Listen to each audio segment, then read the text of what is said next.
Welcome to the Dead Bedroom Revival Podcast. My name is Curry, your host, and I am very excited to be making this episode. This is third time trying to make it, and today something happened by accident. I tried to make it, and then I started discussing with one of my colleagues, and we're talking about this, and we came up with some more ideas about this episode, which makes it a little bit more powerful. And I think I might do this more often, that before I make the episode, I might actually sort of bounce the ideas off somebody. It makes me practice my material before I deliver my material. But this is an important episode because I was listening to a podcast episode like I do, like you guys listen to this episode, and I was listening to a guy called Fresh and Fit. And I like some of the content because it goes against the grain, and it's exactly the information that most men should be listening to. And the thing that they talked about was how women can have sympathy for their partner or man, but lack empathy for their partners. And what this means is that they can be sympathetic to the issues that you face as a man, which is completely alien to what they are thinking and their upbringing and their makeup. So if you're having issues and you start pouring out your heart about your issues, they can be sympathetic to it. And then when it comes to empathy is the ability to put yourself in the other person's shoes and then be able to feel what they're feeling, and then, or at least understand what they're feeling, and by that then you can easily help the other person. So they've got no capability of actually going into that empathy side of things. And the destructive side of having somebody within a relationship dynamic, when a woman has a sympathy towards you, it actually dries up her pussy. And I didn't want to say it that way, but I thought it was quite good to say it that way. The more sympathy that she feels for you, the less sex that you will have. Now, for somebody who is in a sexless relationship, if you are one of those guys that so I was hearing a story about a guy who was crying to his girlfriend recently, and I was like, that is the worst idea you can do, because breaking down in front of your wife or your partner is got a few things that are happening within her. So while she feels sympathetic to the fact that you're hurting and she wants to help you in that scenario, as a sexual partner, as a leader of the person that's going to be taking the family or the relationship to the next level, it introduces a little bit of doubt. And the example that we talked about was, if you imagine the primal days when we're cavemen, and I know we're not in caveman times, and I'm not saying women should be submissive. And that's not the conversation we're having right now.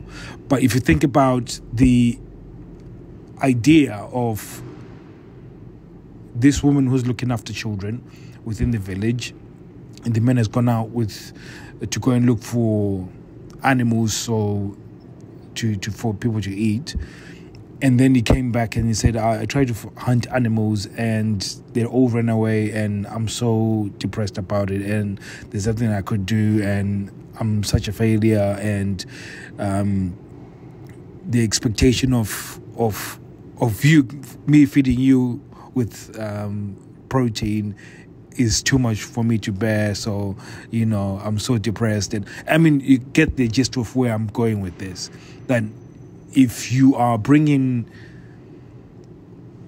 manly things that you're meant to be doing in terms of leadership, you providing, you being able to be strong and sufficient, all those things, if you are struggling with those things and then you come and dump it on your spouse or your partner, and you want them to start feeling sorry for you because you're failing to handle these things will hurt you in your bedroom massively.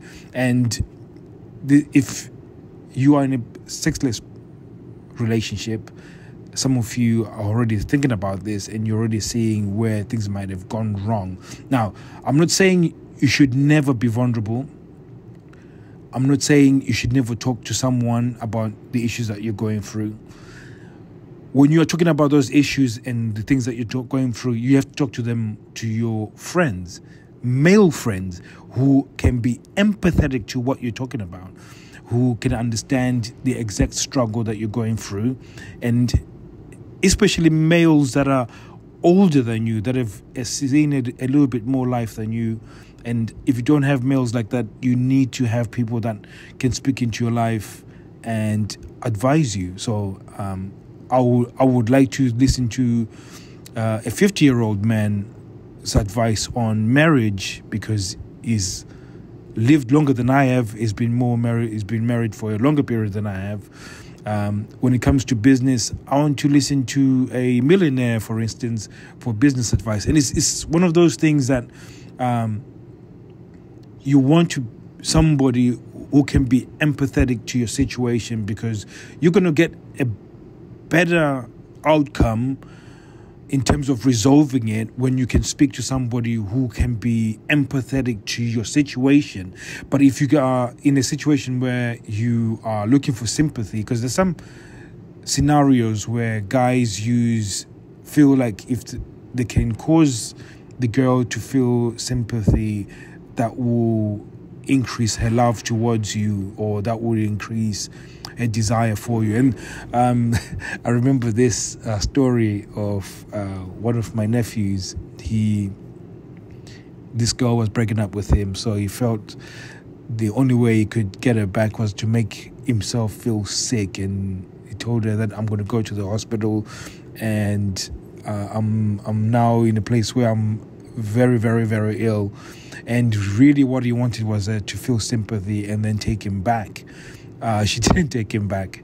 And there's this sort of weird thoughts amongst men, and it's something that is happening more and more often. They use depression, anxiety.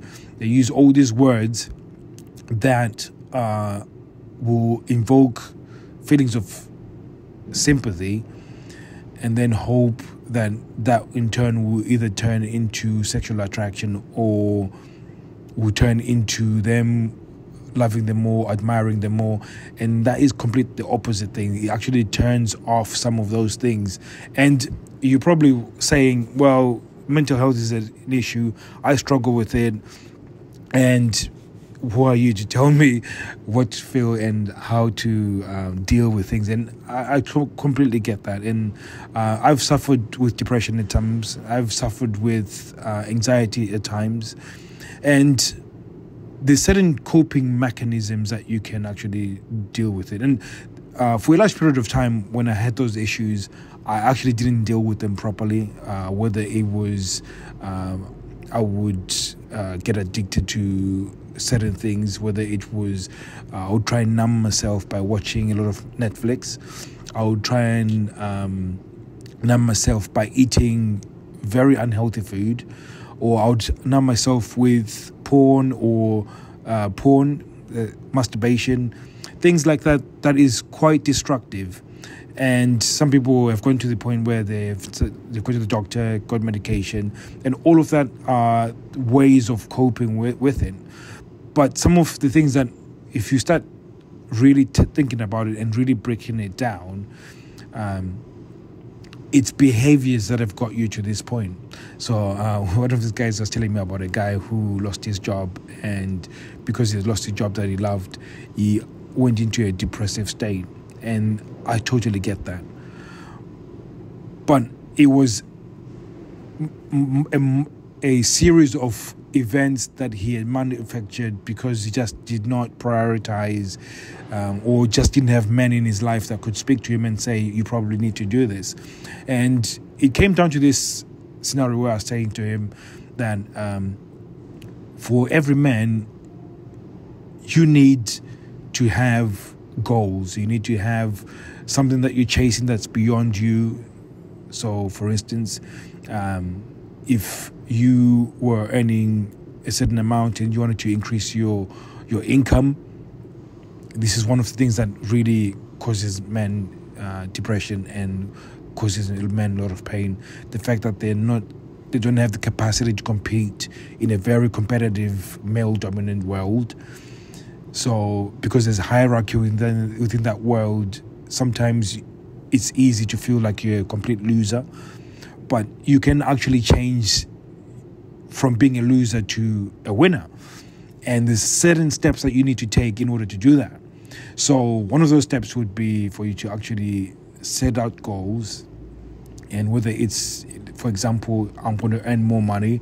If it's to earn more money, then it means that you need to increase the value that you bring within society. So for instance, if you're an engineer, it means that you might need to increase the skills that you have as an engineer in order to increase the amount of money that you can earn.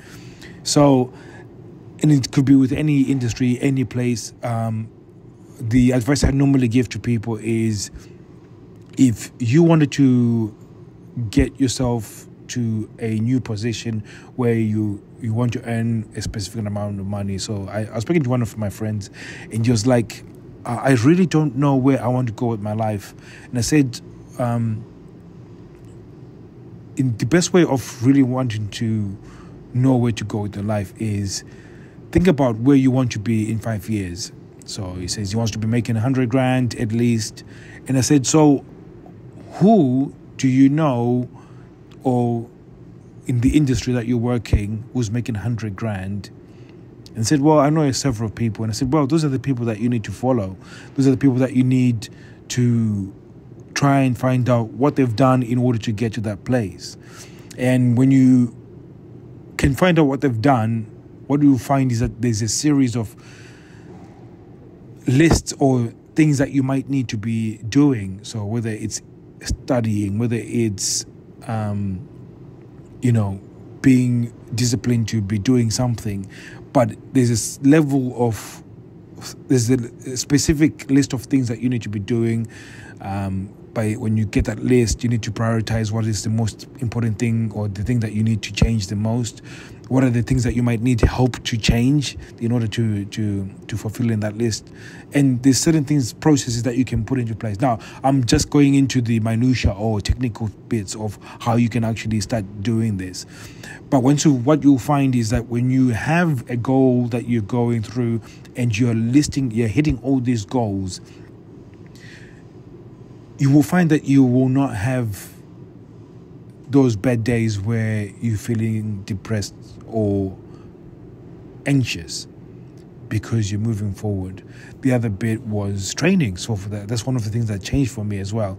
So the fact that I started pursuing goals that were beyond me, started training a martial art is a very good way of really understanding your body, how to control your body, and building confidence within yourself. So when it comes to this conversation we're talking about the sympathy, the empathy amongst your relationship, that the last thing that you want to do is sit your partner across and be so dejected and defeated because you don't have a direction to go in life. And it's one of those things that dry up things in the bedroom very, very quickly. And if you're now in that situation, it's something that can be turnable. So if you want to turn this around, go to deadbedroomrevival.com. So www.deadbedroomrevival.com, and we'll be able to give you some trainings on. We'll get you a link to a Facebook group where we'll be able to give you some trainings on how to start tackling some of these issues that, especially when it comes to things where we're talking about depression, we're talking about things that are problems that men face that you shouldn't be talking about with women or your partner. Things that you can share with other men. We'll be giving you support. You can ask questions. You can send me a private message, and we could even talk about it over the phone. So if you don't have any friends, especially male friends that can help you with this. And this is a longer episode that I would like it to be. I'd like them to be 10 minutes, but it's one of those episodes that I think I'm going to have to remake or at least revisit, and if I've missed out any points, but I think I've got out as much as I can to help you understand this dynamic and also have steps to start moving forward. And again, the steps to start moving forward is that you need to have a goal that is beyond yourself. So whether it's earning more money, whether it's getting physically in shape, start having those goals and start attacking them every single day. And it's that discipline of doing it day after day, day after day. Even sometimes when you don't even want to continue doing it, you continue doing it. And when it comes to success or earning more money or doing all those things, again, it's one of those things that it's not going to happen overnight. It's not going to happen within a few months.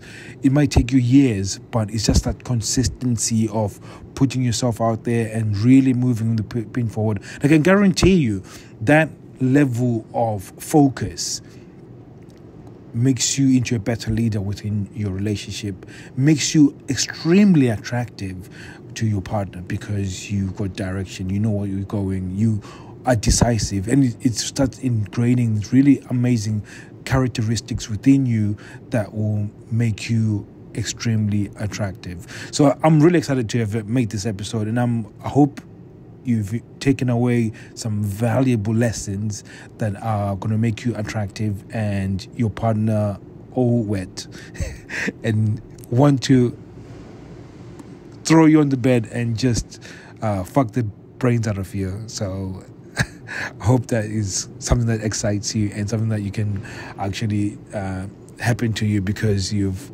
really stopped trying to turn that sympathy thing onto your wife. It does not work. Do not do it. Do not cry. Do not go and that's the other thing. When I say do not cry, if you lose a loved one, yes, that's understandable. But don't be going and crying about shit to your missus. That's like big no.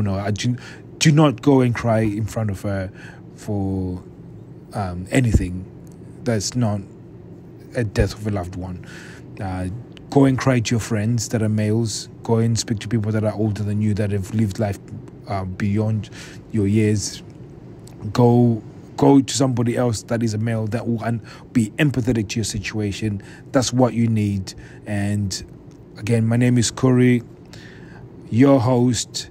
Go to www.deadbedroomrevival.com, and it was going to give you a link to the Facebook group so we can actually start giving you that support that you need if you need some support. So thank you very much. Take care. See you soon.